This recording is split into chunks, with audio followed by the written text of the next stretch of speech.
Science bulletin. SpaceX ने 6 घंटे के अंदर 46 स्टारलिंक उपग्रहों को किया प्रक्षेपित। एलन मस्क की एरोस्पेस कंपनी स्पेसएक्स ने सोमवार को 6 घंटे के भीतर पृथ्वी की निचली कक्षा में 46 स्टारलिंक इंटरनेट उपग्रहों का प्रक्षेपित किया।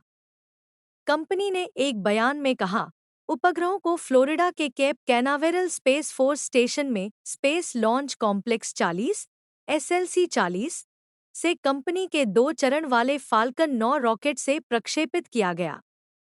23 उपग्रहों का पहला सेट सोमवार सुबह 4:35 बजे भारतीय समय रवाना हुआ। कंपनी ने कहा, यह इस मिशन का सपोर्ट करने वाले रॉकेट की 11वीं उड़ान थी।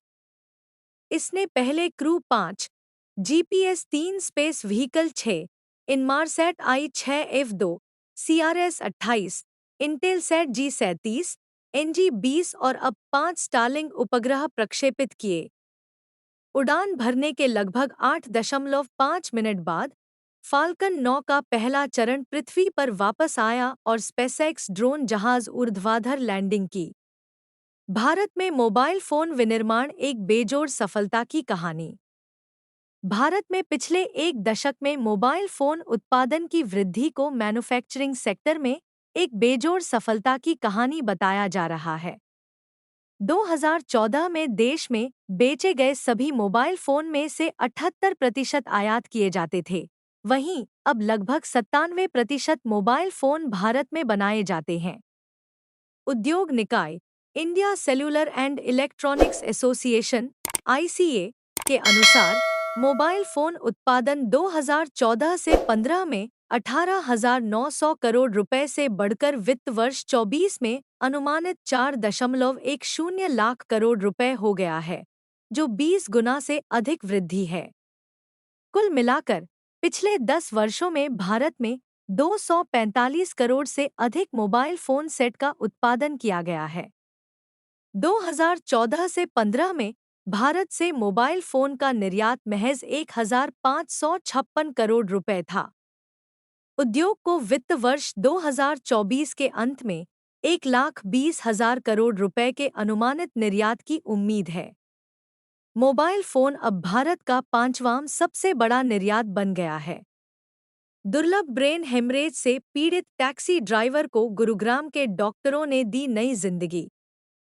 दुर्लभ ब्रेन हेमरेज से पीड़ित 43 वर्षीय टैक्सी ड्राइवर को नई जिंदगी मिल गई है। यहां के एक अस्पताल के डॉक्टरों ने शनिवार को यह जानकारी दी। अपने परिवार के लिए एकमात्र कमाने वाले व्यक्ति को गहरी कोमा की हालत में गुरुग्राम के मणिपाल अस्पताल ले जाया गया।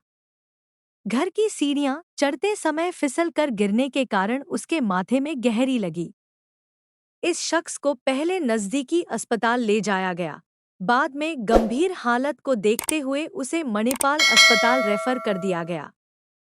डॉक्टरों ने पाया कि उसे एक्स्ट्राड्यूरल हेमरेज है, यानी माथे में रक्त का थक्का जम गया और खोपड़ी में फ्रैक्चर हो गया है।